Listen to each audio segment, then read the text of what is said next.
Aquí lo canta mi gente. Bomba, bomba, para siempre. Baila, baila.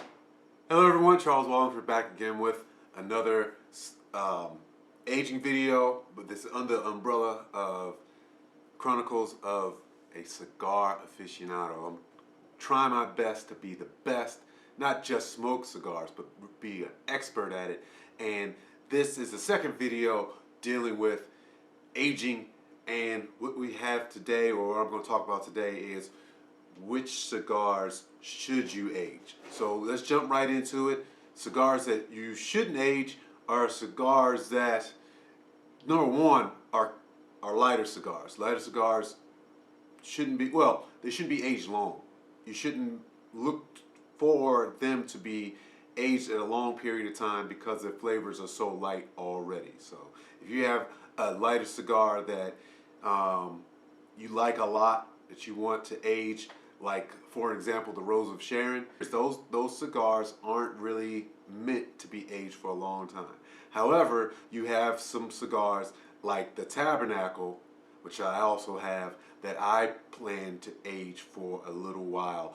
And why is that? Why do I want to stay away from Connecticut cigars from being aged rather than some dark wrapper cigar, leaning towards dark wrapper cigar for being aged? Is because those flavors are so strong and so robust from the darker wrapper cigars, such as that Tabernacle and any cigar like it. It can deal with some degradation of flavor. Because they're so robust, they can deal with that. These lighter cigars can't deal with the degradation of flavor. A lot of people don't want to talk about that, but that's actually what takes place along with development of flavor. You have degradation of flavor. Darker cigars can deal with that a lot better, especially your really dark cigars, like I said, with that Tabernacle. There's other cigars that aren't necessarily light cigars or dark cigars. There's cigars that aren't necessarily dark cigars, like your usual Opus X. Opus X are notorious for needing aging. You need to put those away for at least 2 years.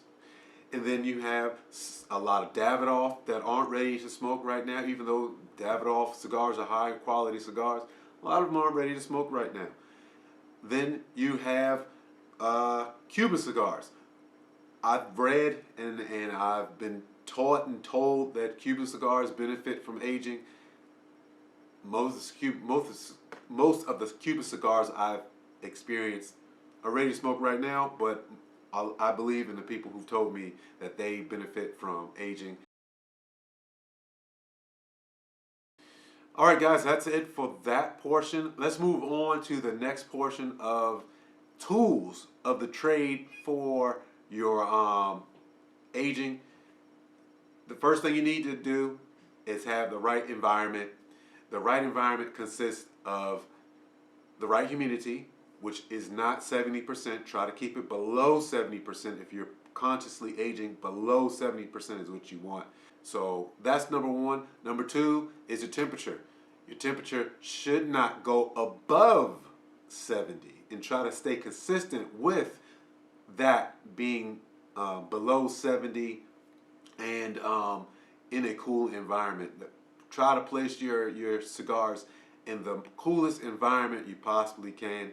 And if you already did not know, I have those cigar coolers or the humidors that have a cooling system that allows for that. You probably can see it right here. We have a humidor that allows for good aging, and that's what you need. 62 degrees is where I'm at right now, and that's because I'm trying to control the humidity. If you don't already know, I live in an environment that the humidity is always high, and it's kind of hard to keep that humidity down in the environment I live in, even though we're in the winter. When you have a temperature controlled humidor, if you lower the temperature, you will, by virtue, lower the humidity, and that I want the humidity below 70. So that's why I have it as low as 62. So I would like to have it a little bit warmer. That's not going to hurt it, but I would like to. I do not want my humidity high, because you don't want mold. Mold will come if your humidity is too high. A little mold can be wiped off. A little mold is not a big thing, but when you have a lot of mold, your cigars will get destroyed, and that's what you do not want. And like I said before, with the Cubans, they're supposed to be good with aging. Cubans mold really easily. They mold really easily. So the next thing is, part of the reason why Cuban cigars mold easily is cellophane. Usually Cuban cigars do not have cellophane. I wouldn't suggest going out and trying to find some cellophane. Just make sure that your environment is the right environment for your Cuban cigars, or your cigars in general. Cellophane, again, it helps you. It's more forgiving for a scenario. So if you're fluctuating too much, or it gets too dry, too moist, the cellophane will slow those effects down. So cellophane is good, and many people ask, should you have cellophane? Should you not have cellophane? The bottom line, if you should have cellophane, is based on the box it's in. If the box it's in is exposed wood, you should remove the cellophane or not have cellophane. If the box is not exposed wood, you should keep the cellophane. And that's in the case if you're aging a whole box. If you're in a situation where you're aging maybe just 10 or anything like that, and they're not in a box, they're next to other cigars, definitely keep the cellophane on. You don't want to have mingling of flavors. If you keep something in an environment that long, we're talking years, you're going to have mingling of flavors, and you don't know what you have. Some people like that, but you don't know what you have if you add that variable to it. All right, say you don't have the space. A lot of people like to use cooler doors, or you don't have the money, or space is one of them, or you just don't have the situation at hand where you want to store them. A cooler door is a good way to go. You can check online to see a couple ideas on how a cooler door is set up. I don't have a cooler door set up, but I have the next best thing. I keep my cigars, of course, a whole box, in these humidor bags. Now, it's supposed to be for 1 year. That's what it's reading here.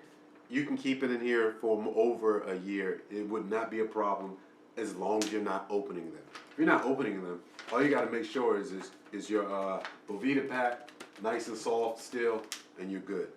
And if the day does come where you notice your Bovita pack is dry and hard, just replace it. And that's what I use, and I put this in a big Tupperware bin, a huge Tupperware bin, and that's where I keep these, just like this one here. So that's what I've been doing. I've been keeping them in these large humidor bags, and you can find these on Amazon. It's not hard. It's not hard at all.